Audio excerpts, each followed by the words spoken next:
Hi guys.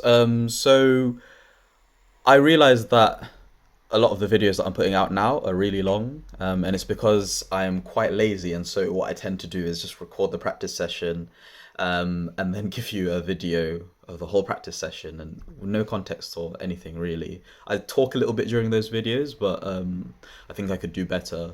So before I start working now on my PhD, which is what I'm supposed to be doing most of my time, not playing bass, I'm gonna start this thing where I just do an overview of the practice session, and talk about any things that kind of like stuck out to me about the practice session that I just had, so that nobody has to watch any of the practice sessions if they don't want to. Of course, nobody has to watch my stuff anyway, but this way, kind of like I can ask questions that I have for people, in kind of like a short video, and point out things that I was focusing on in the practice session, so that we can have a little bit of discussion about the pieces that we're learning.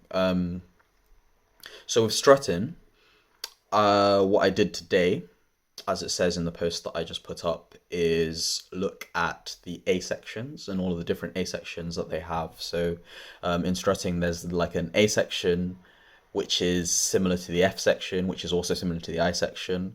And I wanted to get to the point where I could play all of those three sections fairly okay, and at least know what the notes are, so that I know what the differences are between those sections before going on to learn the rest of the piece. And this was off the back of watching the information video that Scott put out as part of the player's path for the song. I think the thing that I probably most struggled with today was working out what the rhythm was, in the sense that I was completely off. Like I was feeling it basically at halftime, so I wasn't feeling all of the beats. And I realized that once I started feeling it as four rather than what was essentially two, it made a lot more sense to me.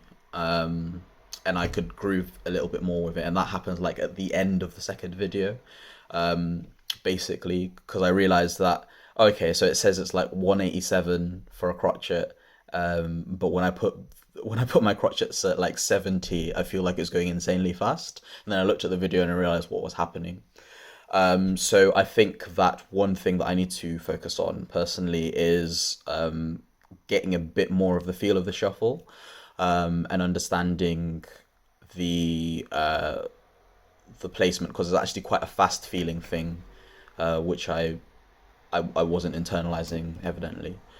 The other thing I think that I struggled with initially, and this is talking about yesterday, is I didn't understand why there was a third there, but I got given a comment in the forum saying that it's a blue note, and Scott also explained that this is something that happens quite a lot when you're doing this sort of groove. So you have like the minor third going into the major third, and I understand why it happens. It's a really nice sound. So I want to incorporate that a little bit more in my own line creation, and just this sort of feel is something that I want to get a bit hip to,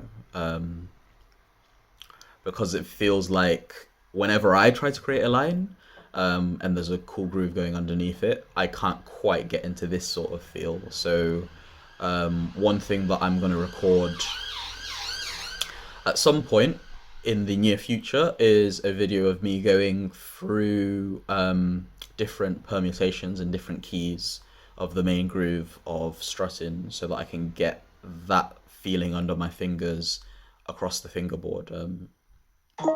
But yeah, that's everything for me.